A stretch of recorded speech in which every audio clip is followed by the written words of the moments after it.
पिछले चुनाव में हमने कॉन्स्टिट्यूशन की रक्षा की, संविधान की रक्षा की थी। ಕಳೆದ ಚುನಾವಣೆಯಲ್ಲಿ ನಾವು ಸಂವಿಧಾನದ ರಕ್ಷಣೆನ ಮಾಡಿದೀವಿ, ಸಂವಿಧಾನನ ಉಳಿಸಂತ ಕೆಲಸನ ಮಾಡಿದ್ದೇವೆ। ये जो किताब है इसमें भारत की हजारों साल की विचारधारा है। ಈ ಒಂದು ಪವಿತ್ರವಾದಂತ ಪುಸ್ತಕ ಏನಿದೆ, ಈ ಪವಿತ್ರವಾದಂತ ಗ್ರಂಥದಲ್ಲಿ ಭಾರತ ದೇಶದ ಸಾವಿರಾರು ವರ್ಷಗಳ ಇತಿಹಾಸ ಅಡಗಿದೆ।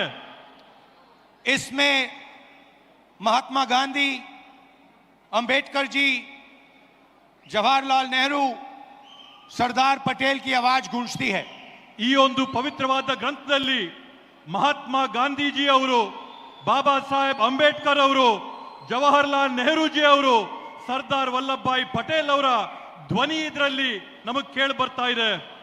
मगर इस किताब में बसवना जी, नारायण गुरु, फूले जी, इनकी भी आवाज गूंजती है। ಹಾಗೇನೆ ಈ ಒಂದು ಗ್ರಂಥದಲ್ಲಿ ಬಸವಣ್ಣ ಅವರ ಧ್ವನಿ, ಫುಲೆ ಅವರ ಧ್ವನಿ, ಎಲ್ಲರ ಧ್ವನಿ ಕೂಡ ಕೇಳಿ ಬರ್ತಾ ಇದೆ। और इसकी नींव, इसका foundation one man one vote. ಈ ಒಂದು ಪುಸ್ತಕದ ಮೂಲಭೂತ ಅಡಿಪಾಯ ಏನಂತಂದ್ರೆ ಒಬ್ಬ ಮನುಷ್ಯನಿಗೆ ಒಂದೇ ಮತ ಅನ್ನಂತದ್ದು ಅದರ ಅಡಿಪಾಯ। हर हिंदुस्तानी नागरिक को यह संविधान एक वोट का अधिकार देता है। ಪ್ರತಿಯೊಬ್ಬ ಭಾರತೀಯ ಪ್ರಜೆಗೂ ಕೂಡ ಈ ಸಂವಿಧಾನ ಪುಸ್ತಕದ ಮುಖಾಂತರವಾಗಿ ಒಂದೇ ಒಂದು ಮತದ ಹಕ್ಕು ಎಲ್ಲರಿಗೂ ಕೂಡ ಕೊಡುವಂತದ್ದು। पिछले चुनाव में बीजेपी ने कहा, मोदी जी ने, इनके नेताओं ने इस पर आक्रमण किया। ಕಳೆದ ಚುನಾವಣೆಯಲ್ಲಿ ಬಿಜೆಪಿಯ ಮುಖಂಡರುಗಳು, ನರೇಂದ್ರ ಮೋದಿಜಿ ಅವರು, ಅವರ ಪಕ್ಷದ ಕಾರ್ಯಕರ್ತರು ಈ ಒಂದು ಪವಿತ್ರವಾದಂತಹ ಗ್ರಂಥದ ಮೇಲೆ ಬೇರೆ ಬೇರೆ ರೀತಿಯಾದಂತಹ ಪ್ರಹಾರಗಳನ್ನ ಮಾಡಿದ್ದಾರೆ। हिंदुस्तान की संस्थाओं को खत्म करके इस पर आक्रमण किया। ಭಾರತ ದೇಶದ ವಿವಿಧವಾದಂತಹ ಸಂಸ್ಥೆಗಳನ್ನ ಅದರ ಮೇಲೆ ಪ್ರಹಾರ ಮಾಡಿ ಈ ಒಂದು ಸಂವಿಧಾನನ ಮುಗಿಸಂತ ಷಡ್ಯಂತ್ರ ಪ್ರಯತ್ನ ಮಾಡಿದ್ರು। पिछले चुनाव में हमारे सामने एक सवाल उठा। ಕಳೆದ ಚುನಾವಣೆಯಲ್ಲಿ ನಮ್ಮೆಲ್ಲರ ಮುಂದೆ ಒಂದು ಪ್ರಶ್ನೆ ಉದ್ಭವಿಸಿತು। लोकसभा का चुनाव हुआ, उसके बाद महाराष्ट्र का चुनाव होता है। ಲೋಕಸಭೆಯ ಒಂದು ಚುನಾವಣೆ ಆಯಿತು, ಆ ಲೋಕಸಭೆಯ ಚುನಾವಣೆಯ ಬೆನ್ನಲ್ಲೇನೆ ಮಹಾರಾಷ್ಟ್ರ ರಾಜ್ಯದಲ್ಲಿ ಅಲ್ಲಿನ ವಿಧಾನಸಭೆಯ ಚುನಾವಣೆ ಆಯಿತು। लोकसभा में हमारा गठबंधन महाराष्ट्र के चुनाव को जीतता है। ಮಹಾರಾಷ್ಟ್ರದ ಲೋಕಸಭೆಯ ಚುನಾವಣೆಯಲ್ಲಿ ನಮ್ಮ ಇಂಡಿಯಾ ಮೈತ್ರಿಕೂಟ ಅಲ್ಲಿರ್ತಕ್ಕಂಥ ಚುನಾವಣೆಯಲ್ಲಿ ಜಯನ ಸಾಧಿಸುತ್ತೆ। और फिर 4 महीने बाद बीजेपी महाराष्ट्र में विधानसभा जीतती है। ಅದಾದ ನಂತರ ಕೇವಲ 4 ತಿಂಗಳೊಳಗೆ ಬಿಜೆಪಿಯಲ್ಲಿ ವಿಧಾನಸಭೆಯ ಚುನಾವಣೆಯಲ್ಲಿ ಗೆಲುವನ್ನ ಸಾಧಿಸುತ್ತೆ।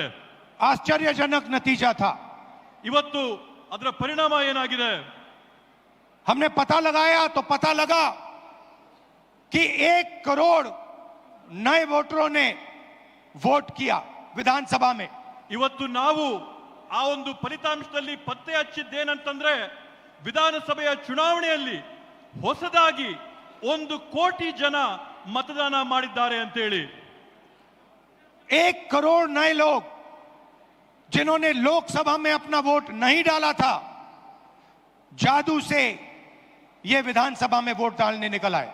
1 ಕೋಟಿ ಜನ ಲೋಕಸಭೆಯ ಚುನಾವಣೆಯಲ್ಲಿ ಯಾರು ಮತ ಹಾಕಿರ್ಲಿಲ್ವೋ ಆ ಜನ 1 ಕೋಟಿ ಜನ ಹೊಸದಾಗಿ ಮಹಾರಾಷ್ಟ್ರದಲ್ಲಿ ನಡೆದಂತ ವಿಧಾನ ಪರಿಷತ್ತಿನ ಚುನಾವಣೆಯಲ್ಲಿ मतदान ಮಾಡಿರತಕ್ಕಂತದ್ದನ್ನ ನಾವು ಗಮನಿಸಿದ್ದೇವೆ। और जहां भी ये नए वोटर आए वहां पर बीजेपी चुनाव जीती।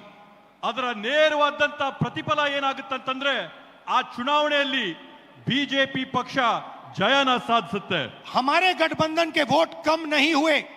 ನಮ್ಮ ಒಂದು ಮೈತ್ರಿಯ ಫಲಿತಾಂಶದಲ್ಲಿ ನಮ್ಮ ಮತಗಳ ಸಂಖ್ಯೆಯಲ್ಲಿ ಯಾವುದೇ ಒಂದು ಚೂರು ಕೂಡ ಕಡಿಮೆ ಆಗಿಲ್ಲ। जितने हमें लोकसभा में मिले उतने ही हमें विधानसभा में मिले। ನಮಗೆ ಲೋಕಸಭೆಯ ಚುನಾವಣೆಯಲ್ಲಿ ಎಷ್ಟು ಮತಗಳು ನಮ್ಗೆ ಸಿಕ್ಕಿತ್ತೋ ವಿಧಾನಸಭೆಯ ಚುನಾವಣೆಯಲ್ಲಿ ಕೂಡ ನಮ್ಗೆ ಅಷ್ಟೇ ಮತ ಸಿಕ್ತು. और सारे के सारे जो वोटर बढ़ाए गए वो बीजेपी के खाते में गए. ಆದ್ರೆ ಹೊಸದಾಗಿ ಏನು ಮತಗಳನ್ನ ಪಟ್ಟಿಗೆ ಸೇರಿಸಿದ್ರೋ ಆ ಎಲ್ಲಾ ಮತಗಳು ಕೂಡ ಬಿಜೆಪಿ ಪಕ್ಷದ ತೆಕ್ಕೆಗೆ ಹೋದಂತಾಗಿದೆ. उस दिन हमने डिसाइड किया कि कुछ ना कुछ दाल में काला है. ಆವತ್ತು ನಾವು ತೀರ್ಮಾನ ಮಾಡಿದ್ವಿ ಈ ಒಂದು ಚುನಾವಣೆಯ ಪ್ರಕ್ರಿಯೆಯಲ್ಲಿ ಏನೋ ಒಂದು ಸಂದೇಹಾಸ್ಪದವಾದಂತ ವಿಷಯ ಇದೆ ಅಂತ ಹೇಳಿ. कर्नाटक में हमारी जो सर्वेस थी, हमारी जो पोलिंग थी,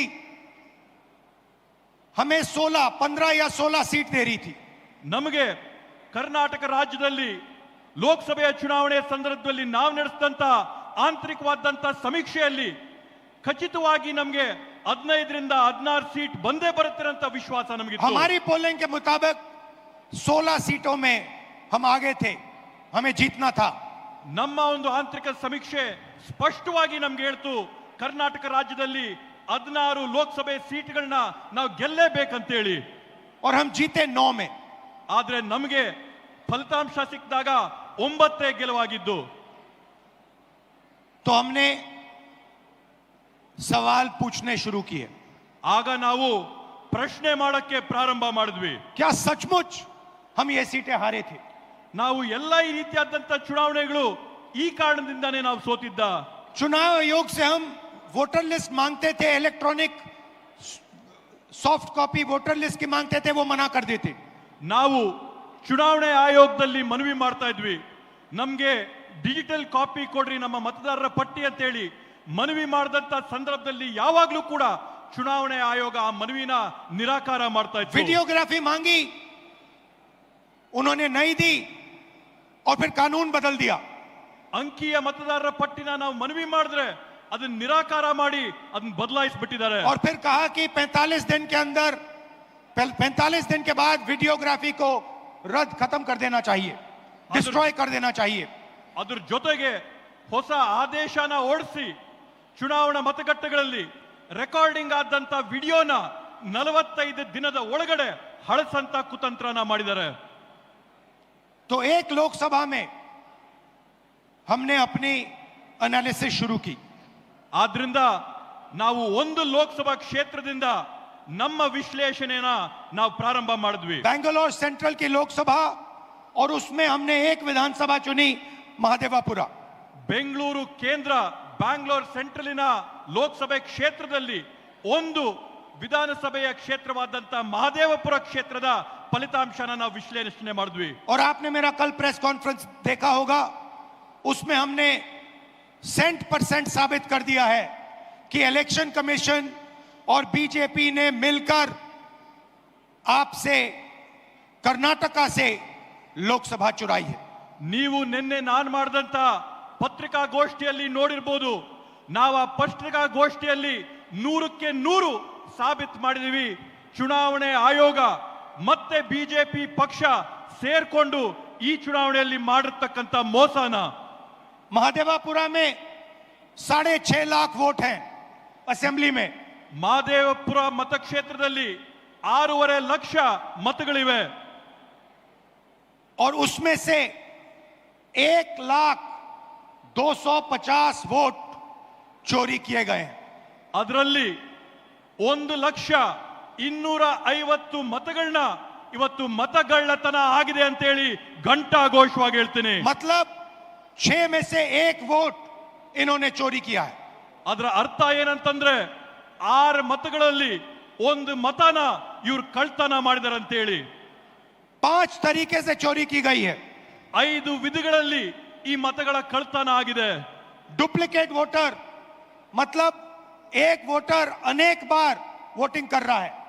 ದ್ವಿಪ್ರತಿಯ ಮತದಾರರ ಏನು ಪಟ್ಟಿ ಇರ್ತದೆ ಅದರಲ್ಲಿ ಒಬ್ಬ ಮತದಾರ ಹಲವಾರು ಬಾರಿ ಅವರ ಹೆಸರುಗಳು ಮತಪಟ್ಟಿಯಲ್ಲಿ 4 अलग अलग पोलिंग बूथ में वोट डाल रहा है, 5-6 अलग पोलिंग बूथ में वोट डाल रहा है. 4-5 ಮತಗಟ್ಟೆಗಳಲ್ಲಿ ಅವನು ಹೋಗಿ ಮತದಾನ ಮಾಡಿ ಬರ್ತಾ ಇದ್ದಾನೆ.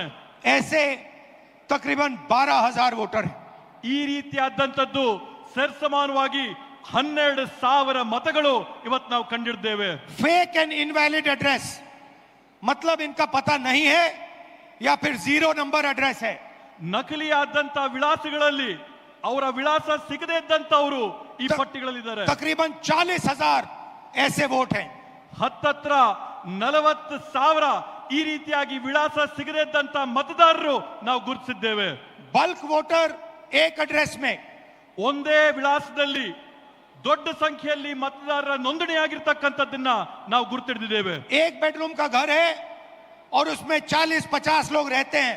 ಒಂದೇ ಒಂದು ಕೊಠಡಿಯ ಮನೆ ಇದೆ, ಆ ಒಂದು ಕೊಠಡಿಯ ಮನೆಯಲ್ಲಿ 40, 50, 80 ಜನ ವಾಸ ಇದ್ದಾರೆ। और जब उनको वहां हम ढूंढने जाते हैं वहां पे कोई नहीं है।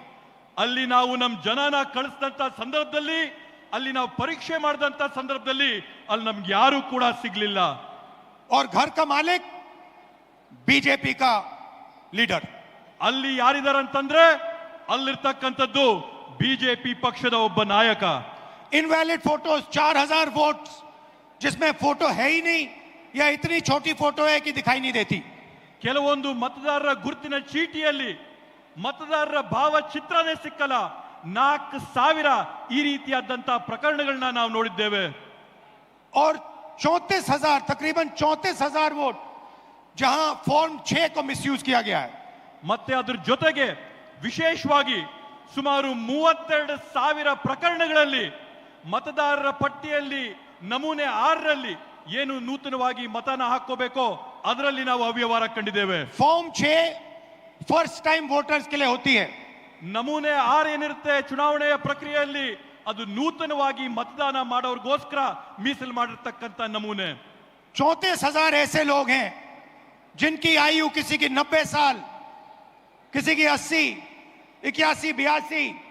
34,000 ಈ ರೀತಿಯಾದಂತ ಜನ ಇದ್ದಾರೆ ಯಾರ ವಯಸ್ಸು 95 ವರ್ಷ ಆಗಿದೆ, 90 ವರ್ಷ ಆಗಿದೆ, 85 ವರ್ಷ ಆಗಿದೆ।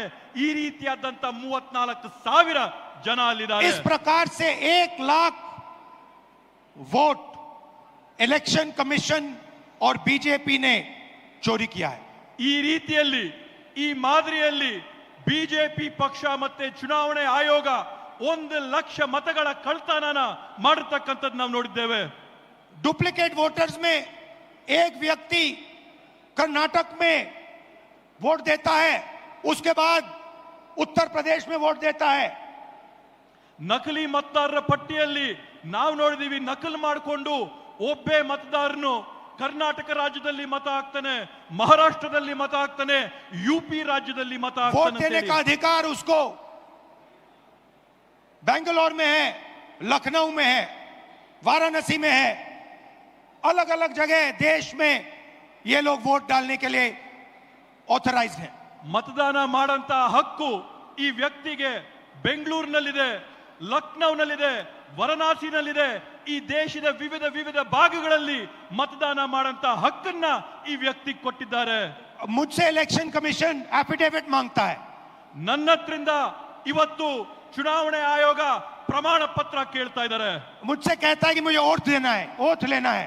ಅವ್ರು ನನಗೆ ಕೇಳ್ತಾ ಇದ್ದಾರೆ ನಿಮ್ ಮುಂದೆ ಬಂದು ಪ್ರಮಾಣ ಮಾಡಿ ಅಂತ ಹೇಳಿ। मैंने पार्लियामेंट के सामने, पार्लियामेंट के अंदर ओथ लिया है, ನಾನು इस संविधान के सामने ओथ लिया है, इस पर हाथ डाल के वोट लिया है, इस पे हाथ डालकर ओथ लिया है। ನಾನು ಸಂಸತ್ ಭವನದಲ್ಲಿ ಪ್ರತಿಜ್ಞೆ ಮಾಡಿದ್ದೀನಿ, ಸಂಸತ್ನಲ್ಲಿ ಪ್ರತಿಜ್ಞೆ ಮಾಡಿದ್ದೀನಿ, ಈ ಸಂವಿಧಾನದ ಮೇಲೆ ನಾನು ಪ್ರತಿಜ್ಞೆ ಮಾಡಿದ್ದೀನಿ, ನಾನು ನುಡಿಯಂತದ್ದೆಲ್ಲ ಸತ್ಯ ಅಂತ ಪ್ರತಿಜ್ಞೆ ಮಾಡಿದ್ದೇನೆ। और आज जब हिंदुस्तान की जनता हमारे डेटा को लेकर इलेक्शन कमीशन के वेबसाइट पर सवाल पूछ रही है तो इलेक्शन कमीशन ने अपना वेबसाइट बंद कर दिया। ಇವತ್ತು ನಮ್ಮ ದೇಶದ ಪ್ರಜೆಗಳು ನಮ್ಮ ಒಂದು ಪತ್ರಿಕಾಗೋಷ್ಠಿ ನೋಡಿದ ನಂತರ ಚುನಾವಣೆ ಆಯೋಗದ ವೆಬ್ಸೈಟ್ ಅಲ್ಲಿ ಪ್ರಶ್ನೆ ಮಾಡಕ್ಕೆ ಪ್ರಯತ್ನ ಮಾಡಿದ್ರೆ ಚುನಾವಣೆ ಆಯೋಗದ ವೆಬ್ಸೈಟ್ मध्य प्रदेश, राजस्थान, बिहार के वेबसाइट बंद कर दिए हैं। ಇವತ್ತು ಬೇರೆ ಬೇರೆ ರಾಜ್ಯಗಳ ವೆಬ್ಸೈಟ್, ಚುನಾವಣೆಯ ವೆಬ್ಸೈಟ್, ಬಿಹಾರದ ಚುನಾವಣೆಯ ವೆಬ್ಸೈಟ್ ಇವತ್ತು ಬಂದ್ ಮಾಡಿದ್ದಾರೆ। क्योंकि वो जानते हैं कि अगर हिंदुस्तान की जनता ने इसी डेटा को लेकर सवाल पूछना शुरू कर दिया तो उनका पूरा ढांचा कोलैप्स कर जाएगा।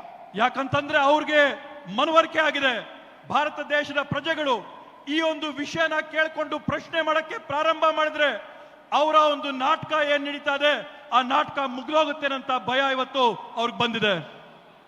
मैं यहां इस स्टेट से गारंटी देके कह रहा हूं हमारी मांग है कि इलेक्शन कमीशन हमें पूरी देश की इलेक्ट्रॉनिक वोटर लिस्ट दे।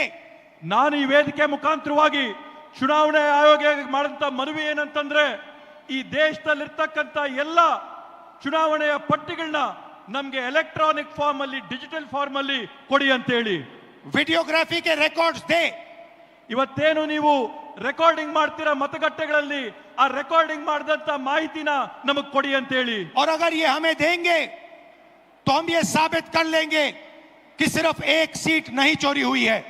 ಇವತ್ತಿನ ಮಾಹಿತಿ ನಮಗೆ ಕೊಟ್ರೆ ನಾವು ಸಾಬೀತು ಮಾಡಿ ತೋರಿಸ್ತೀವಿ ಇಲ್ಲಿ ಒಂದು ಮತ ಇಲ್ಲಿ ಒಂದು ಸೀಟಿನ ಕಳ್ತನ ಆಗಿದೆ ಅಂತ ಹೇಳಿ और सिर्फ कर्नाटका में नहीं चोरी हुई है, पूरे हिंदुस्तान में सीटें चोरी हुई हैं। ಈ ಕಳ್ತನ ಕೇವಲ ಕರ್ನಾಟಕ ರಾಜ್ಯದ ಒಂದರಲ್ಲೇ ಅಲ್ಲ ಭಾರತ ದೇಶಾದ್ಯಂತ ಪೂರ್ತಿ ಈ ರೀತಿಯಾಗಿ ಮತಗಳ ಕಳ್ತನ ಆಗಿದೆ। इलेक्शन कमीशन बीजेपी का नहीं है, इलेक्शन कमीशन संविधान के लिए काम करता है। ಇವತ್ತು ಚುನಾವಣೆ ಆಯೋಗ ಏನಿದೆ ಬಿಜೆಪಿ ಅವರ ಪರವಾಗಿ ನಿಂತಿದೆ। ಎಲೆಕ್ಷನ್ ಕಮಿಷನ್ ಏನಿದೆ ಇವತ್ತು ಸಂವಿಧಾನದ ವಿರುದ್ಧವಾಗಿ ಇವತ್ತು ನಡ್ಕೋತಾ ಇದೆ। और कर्नाटक में सीट चोरी की गई है, एक लोकसभा को हमने जांच करके निकाला है। मैं कह सकता हूं कि एक से ज्यादा सीटें यहां चोरी हुई हैं। ಇವತ್ತು ಕರ್ನಾಟಕದಲ್ಲಿ ನಾವು ಒಂದು ಕ್ಷೇತ್ರನ ಪರಿಶೀಲನೆ ಮಾಡಿ ಆ ಕ್ಷೇತ್ರದಲ್ಲಿ ಆದಂತ ಕಳ್ತನನ ನಾವು ಸಾಬೀತು ಮಾಡಿದೀವಿ। 100ಕ್ಕೆ 100 ನಾನು ನಿಮ್ಗೆ ಆಶ್ವಾಸನೆ ಕೊಡ್ತೀನಿ, ಕರ್ನಾಟಕ ರಾಜ್ಯಾದ್ಯಂತ ನಾವು ಪರಿಶೀಲನೆ ಮಾಡಿದ್ರೆ ಒಂದಲ್ಲ ಹಲವಾರು ಉದಾಹರಣೆ ನಮ್ಗೆ ಸಿಗುತ್ತೆ ಅಂತ ಹೇಳಿ। जो कॉन्स्टिट्यूशन का फाउंडेशनल आइडिया है, वन मैन वन वोट, इस पर इलेक्शन कमीशन और उसके सारे अफसर आक्रमण कर रहे हैं। इसका मतलब वो संविधान पर आक्रमण कर रहे हैं। ಇವತ್ತು ಸಂವಿಧಾನದ ಮೂಲ ಧ್ಯೇಯ ಏನಿದೆ, ಸಂವಿಧಾನದ ಮೂಲ ಧ್ಯೇಯ ಅಂದ್ರೆ ಒಬ್ಬ ವ್ಯಕ್ತಿಗೆ ಒಂದೇ ಮತ ಅನ್ನಂತದ್ದು। ಚುನಾವಣೆ ಆಯೋಗದ ಅಧಿಕಾರಿಗಳು ಅವರಲ್ಲಿರ್ತಕ್ಕಂಥ ಸಿಬ್ಬಂದಿ ವರ್ಗದವರು ಎಲ್ಲರೂ ಕೂಡ ಒಗ್ಗಟ್ಟಾಗಿ ಸೇರಿ ಈ ಸಂವಿಧಾನದ ಮೇಲೆ ಪ್ರಹಾರ ಮಾಡಿ ಅದ್ರ ಮೇಲೆ ಹಲ್ಲೆ ಮಾಡಿ हिंदुस्तान के गरीब जनता पर आक्रमण कर रहे हैं। ಕರ್ನಾಟಕ ರಾಜ್ಯದ ಭಾರತ ದೇಶದ ಬಡ ಜನರ ಮೇಲೆ ಆಕ್ರಮಣ ಮಾಡ್ತಾ ಇದ್ದಾರೆ। और मैं उनसे कहना चाहता हूं, अगर आप सोच रहे हो कि आप इस पर आक्रमण करके बचोगे तो फिर से सोचो। ನಾನು ಅವರೆಲ್ಲರಿಗೂ ಕೂಡ ಸ್ಪಷ್ಟವಾಗಿ ಒಂದು ಮಾತಾಡಕ್ಕೆ ಬಯಸ್ತೇನೆ, ನೀವು ಈ ಸಂವಿಧಾನದ ಮೇಲೆ ಪ್ರಹಾರ ಮಾಡಿ ನೀವು ಯಶಸ್ವಿ ಆಗ್ತೀರಾ ಅಂತಂದ್ರೆ ತಾವು ಮತ್ತೊಮ್ಮೆ ಆಲೋಚನೆ ಮಾಡಬೇಕು ಅಂತ ಒಂದು ವಾರ್ನಿಂಗ್ ನಿಮಗೆ ಕೊಡ್ತೀನಿ। टाइम लगेगा मगर हम आपको पकड़ेंगे। ಸಮಯ ಬರುತ್ತೆ, ಆದ್ರೆ ನಿಮ್ಗೆ ತಕ್ಕದಂತ ಪಾಠನ ಕಲಿಸ್ತೀವಿ। एक करके पकड़ेंगे, ಒಬ್ಬೊಬ್ಬರನ್ನ ಹುಡುಕಿ ನಿಮಗೆ ಪಾಠ ಕಲಿಸ್ತೀವಿ। मेरी बात याद रखना, ದೇಶಾದ್ಯಂತ ಹುಡುಕ್ ಕೊಡ್ತೀವಿ। क्योंकि आप अगर इस पर हमला करोगे तो हम आप पर हमला करेंगे। ನೀವು ಈ ಪವಿತ್ರ ಸಂವಿಧಾನದ ಮೇಲೆ ಹಲ್ಲೆ ಮಾಡಿದ್ರೆ ನೇರವಾಗಿ ನಾವು ನಿಮ್ಮ ಮೇಲೆ ಹಲ್ಲೆ ಮಾಡ್ತೀವಿ, ನಿಮ್ಮನ್ನ ಗುರಿ ಮಾಡ್ತೀವಿ। ये हिंदुस्तान की आवाज है। ಈ ಒಂದು ಪವಿತ್ರವಾದಂತ ಗ್ರಂಥ ಈ ದೇಶದ ಧ್ವನಿ। याद रखिए, नरेंद्र मोदी 25 सीट की मार्जिन से प्रधानमंत्री हैं। ತಾವು ನೆನಪಿಟ್ಕೋಬೇಕು, ನರೇಂದ್ರ ಮೋದಿ ಅವರು ಕೇವಲ 25 ಸೀಟುಗಳಿಂದ ಇವತ್ತು ಈ ದೇಶದ ಪ್ರಧಾನಮಂತ್ರಿ ಆಗಿದ್ದಾರೆ। एक सीट हमने दिखा दी कि चोरी हुई है। ಒಂದು ಸೀಟ್ನ ನಾವು ಸಾಬೀತು ಮಾಡಿ ತೋರಿಸಿದೀವಿ ಕಳ್ತನ ಆಗಿದೆ ಆ ಸೀಟಲ್ಲಿ ಅಂತ ಹೇಳಿ। 25 सीट वो 35,000 या कम वोटों से जीते हैं। 25 ಸ್ಥಾನಗಳನ್ನ ಅವರು 34,000ಕ್ಕಿಂತ ಕಡಿಮೆಯ ಅಂತರದಲ್ಲಿ ಇವತ್ತು ಜಯ ಸಾಧಿಸಿರೋದನ್ನ ನಾವು ನೋಡಿದೀವಿ। अगर हमें इलेक्ट्रॉनिक डेटा मिल जाए, हम साबित कर देंगे कि हिंदुस्तान का प्रधानमंत्री चोरी करके प्रधानमंत्री बना है।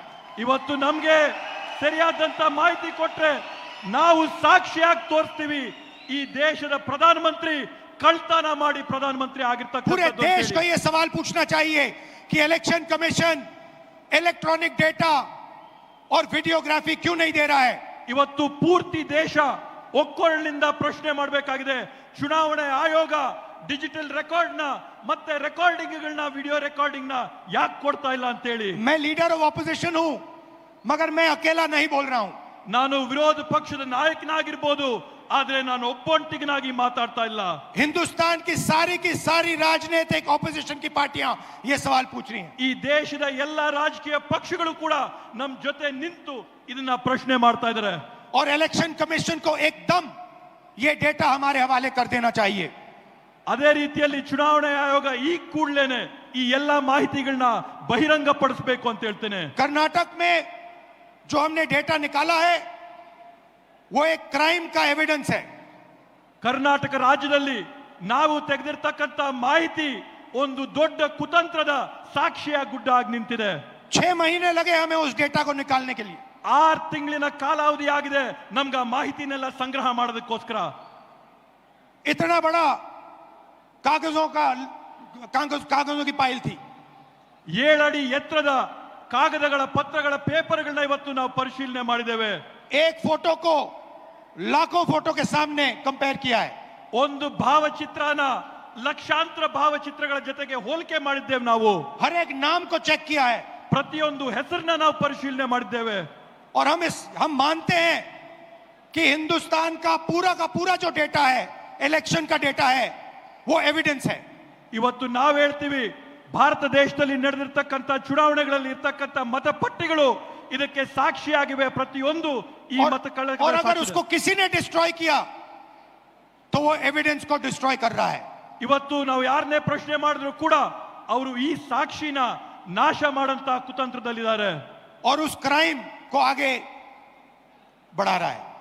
ಈ ರೀತಿಯಾದಂತ ಕುತಂತ್ರನ ಈ ತಪ್ಪುಗಳನ್ನ ಅವರು ಮುಂದುವರಿಸ್ತಾನೆ ಹೋಗ್ತಾ ಇದ್ದಾರೆ। और इलेक्शन कमीशन के लोगों को एक और बात माननी होगी, समझना होगा। ಇವತ್ತು ಎಲೆಕ್ಷನ್ ಚುನಾವಣೆ ಆಯೋಗದವರು ಜನರ ಹತ್ರದಿಂದ ಕೇಳಂತ ಮತ್ತೊಂದು ಪ್ರಶ್ನೆಗೆ ಉತ್ತರ ಕೊಡಬೇಕಾಗ್ತದೆ। हमें एक सीट की सच्चाई निकालने के लिए 6 महीने लगे। ನಮಗೆ ಒಂದು ಸೀಟಿನ ವಾಸ್ತವಾಂಶ ತೆಗೆರಷ್ಟರಲ್ಲಿ 6 ತಿಂಗಳಿನ ಕಾಲಾವಧಿ ಬೇಕಾಗಿತ್ತು।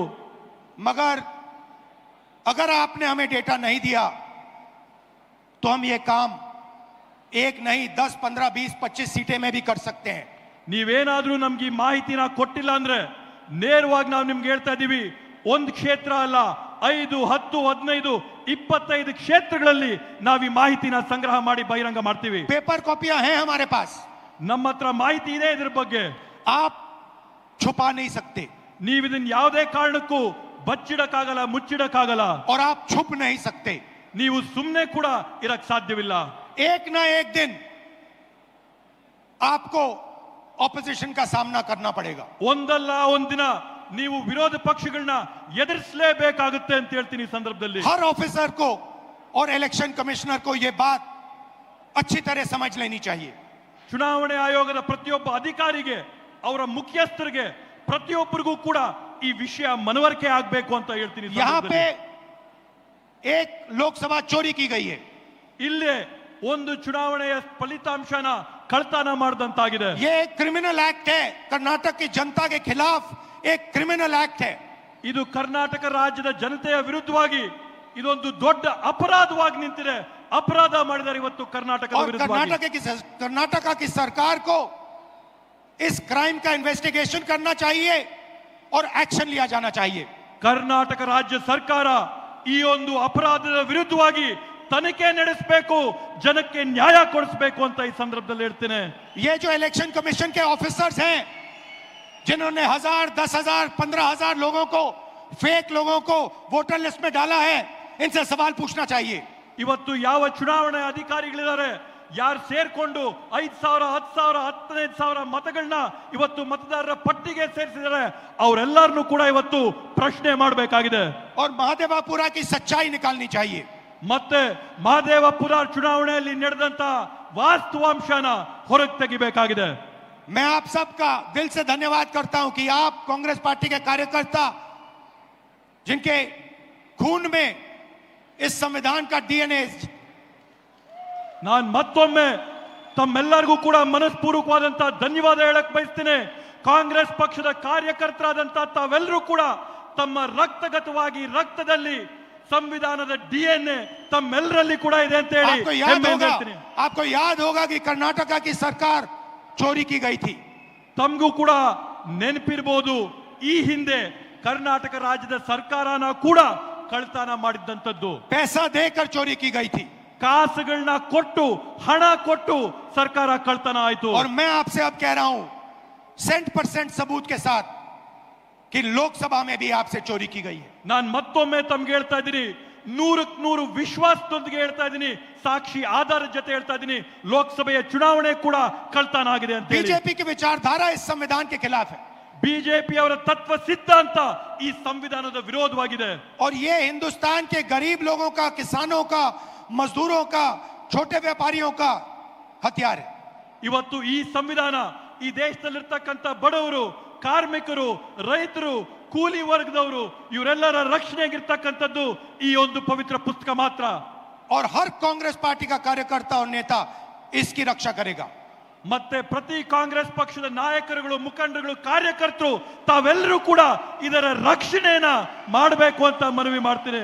और इलेक्शन कमीशन को एकदम हिंदुस्तान की सारी इलेक्ट्रॉनिक वोटर लिस्ट पिछले 10 साल की हमें दे देनी चाहिए. ಚುನಾವಣೆ ಆಯೋಗ ಇವತ್ತು ಈ ದೇಶದಲ್ಲಿ ನಡೆದಂತ ಕಳೆದ 10 ವರ್ಷದ ಚುನಾವಣೆಗಳ ಮತದಾರರ ಪಟ್ಟಿನ ಈ ಕೂಡಲೇ ಬಿಡುಗಡೆ ಮಾಡಬೇಕು ಅಂತ ಆಗ್ರಹ ಮಾಡ್ತೇವೆ. और वीडियोग्राफी भी दे देनी चाहिए. ಅದರ ಜೊತೆಗೆ ಮತಗಟ್ಟೆಗಳಲ್ಲಿ ಮಾಡುವಂತ ವಿಡಿಯೋ ರೆಕಾರ್ಡಿಂಗ್ ಕೂಡ ಬಹಿರಂಗಪಡಿಸಬೇಕು ಅಂತ ಹೇಳ್ತೇವೆ. और अगर ये नहीं देंगे तो वो एक क्राइम को छुपा रहे हैं. ಇವರೇನಾದ್ರೂ ಈ ಮಾಹಿತಿನ ಹಂಚಿಲ್ಲ ಅಂತಂದ್ರೆ ಇವರೊಂದು ದೊಡ್ಡ ಅಪರಾಧನ ಬಚ್ಚಿಡ್ತಾ ಇದ್ದಾರೆ ಅಂತ ಆಗುತ್ತೆ. और बीजेपी को इलेक्शन चोरी करने की मदद कर रहे हैं. ಮತ್ತೆ ಅದರ ಜೊತೆಗೆ ಚುನಾವಣೆ ಆಯೋಗ ಬಿಜೆಪಿ ಪಕ್ಷಕ್ಕೆ ಚುನಾವಣೆ ಮತಗಳ್ಳತನ ಮಾಡೋದಕ್ಕೆ ಸಹಕಾರ ಕೊಡ್ತಾ ಇದೆ ಅಂತ ಆಗುತ್ತೆ. जय संविधान, जय हिंद. ಜೈ ಸಂವಿಧಾನ್.